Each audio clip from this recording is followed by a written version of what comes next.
Now, at one point, I gaslit myself into thinking that having stuff would make me feel rich, would make me feel special, not just stuff, but expensive stuff, luxury stuff. And then I came to my senses and thought, what are these designer labels for anyway? You don't want to wear Louis Vuitton. You want other people to see you wearing Louis Vuitton. That's kind of the cornerstone of these brands. Okay, tell me again. I buy it because I like it. But being flashy does not always attract the right type of people. Whether it's a relationship, friendship, work relationship, if people are attracted to you for your perceived wealth, watch how they will react to you if and when that wealth disappears. Because people shouldn't like you for your things. And you shouldn't like you for your things. You should like you for who you are. Because you don't need things to fill a void. You don't need to be loud for attention or perceived status if you're good with who you are. And some of us aren't. We feel like we have to get there, fake it till you make it. But with limitations, with boundaries, with some common sense and reasoning not to overdo it. I think the logo is just for people to see.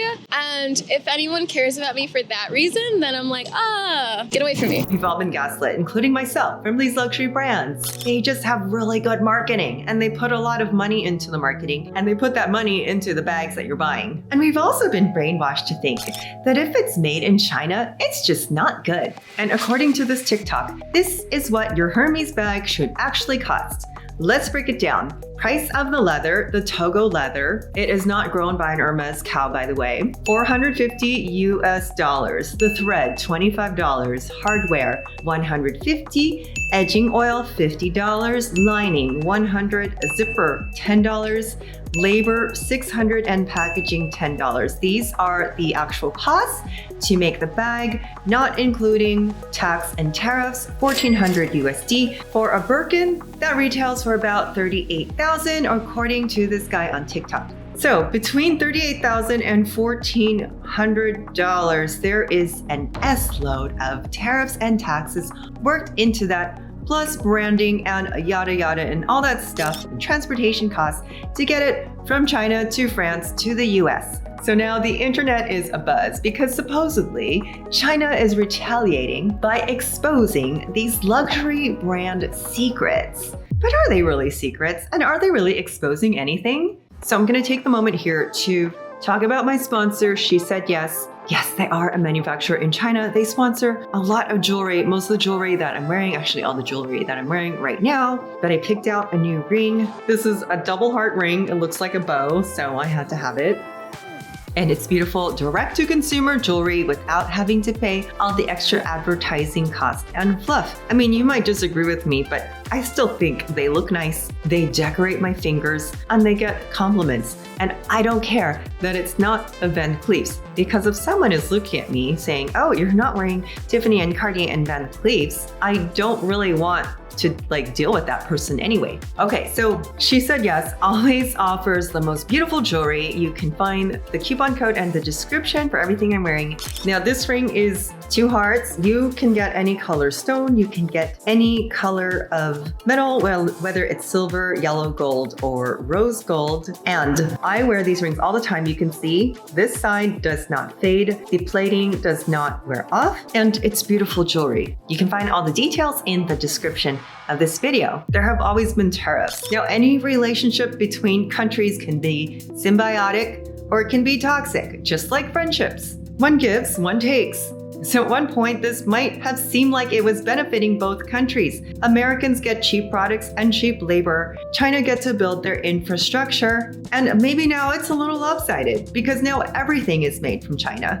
Now, I have shopped in these markets in China and it's like Canal Street, but like 10 times more different level qualities of handbags. And it is a huge dopamine rush. You can buy any style, any design, whatever color, whatever you want, because it is cheaper. You can't find this in the US, and you really can't. It might say Hermes, it might say Tommy Hilfiger instead of Hilfiger. But then you get home and you realize, like, did I need to do that? Did I need to? It's just a fun little activity. Now, from this video, she makes it seem like you can get these brands here if you shop directly from her, but they are gaslighting you a little bit. Now, it's gonna be the same quality maybe, or very similar quality as some of these labels she mentioned. But like I said earlier, they might skimp on things like the thread, The label might say Tommy Hilfiger. It might be a little bit different because it's knocked off. So they are trying to, but not really telling you like, oh yeah, just shop the same stuff because we make the same stuff as the luxury brands, but you're not getting the luxury brands.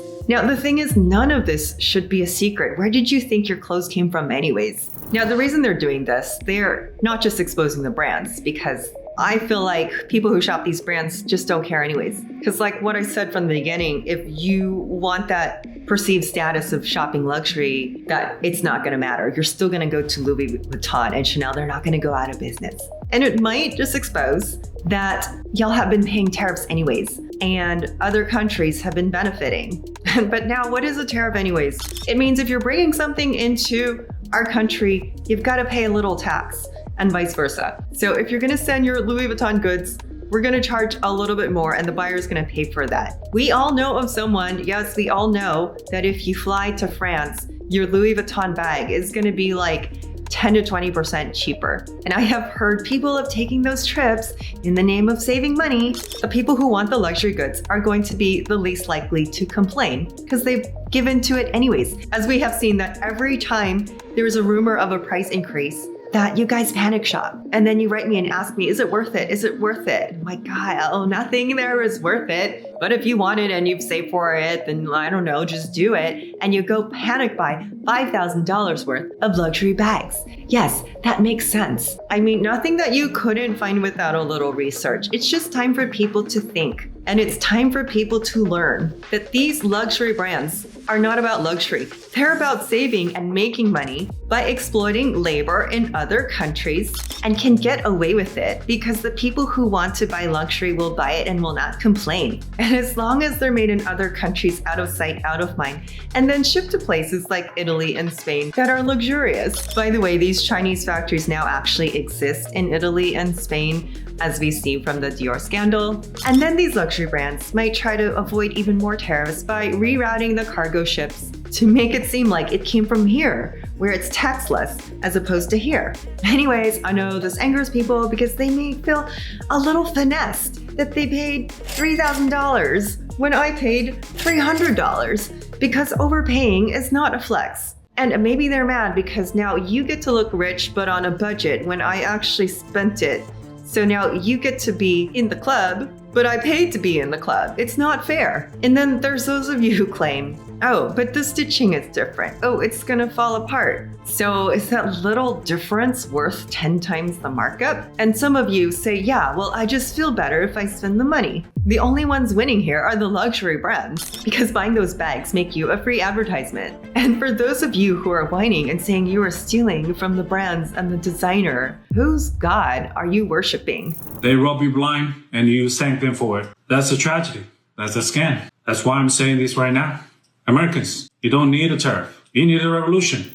Now this year, this man got it right because for decades, like we're all acting like this is new, but for decades, manufacturing has been shipped out of the US to other countries to exploit cheaper labor, often in conditions that Americans would refuse to work or live in. And it's not limited to cheap knockoffs. It's not limited to cheap things. Luxury brands have been doing this for decades. Luxury and middle class brands, because those of you who say Michael Kors and things you buy at Macy's are not luxury, well, they're actually still luxury to someone, and the middle class relative to a lot of other classes are still quite rich. I mean, look at it this way. We have all the resources, yet the middle class still chooses to spend unwisely and to keep ourselves in debt to keep up, to try to look upper class, and continually pay into this web of consumerism that is marketed to the middle class. So who is really worried about paying tariffs on luxury goods? Because you're gonna pay it anyways, and you already have. And maybe there are other things in life to worry about. And I agree with this man. It's the only TikTok that makes sense. We don't need to worry about tariffs. We need a revolution. We need a mindset shift because our relationship with shopping and consumerism and luxury is toxic. And what does that mean? It means only one person is benefiting. And it's not you. You might think you look good, but that's only temporary. Wanna stomp your little last season Prada shoes at me, honey. And there's images that make us feel like we have to have the new thing. No one is benefiting from all this luxury bullshit. So the next time you think you need the thing to impress someone, to be part of the crowd, or to fill a void, to make yourself feel some kind of way, think smarter. Find a better way to spend your money, a better way to enrich yourself, and a way to actually get richer rather than just looking rich on an empty bag. Now, I said this in another video and I stand by it. I'm like dead ass. If you think you need a bag, you just might need therapy. And some people got mad at that. And if you got mad at that, well, I mean, come on. Let me tell you, the bag, whether it's real or fake holds my money. But I don't want to be holding a really expensive bag and suffering the consequences. Because I used to think that was the goal and not think about the consequences of what do you do once you have the $4,000 bag? Because you don't want to be brokety broke just to look rich. Thanks for watching. See you guys in the next video. Bye.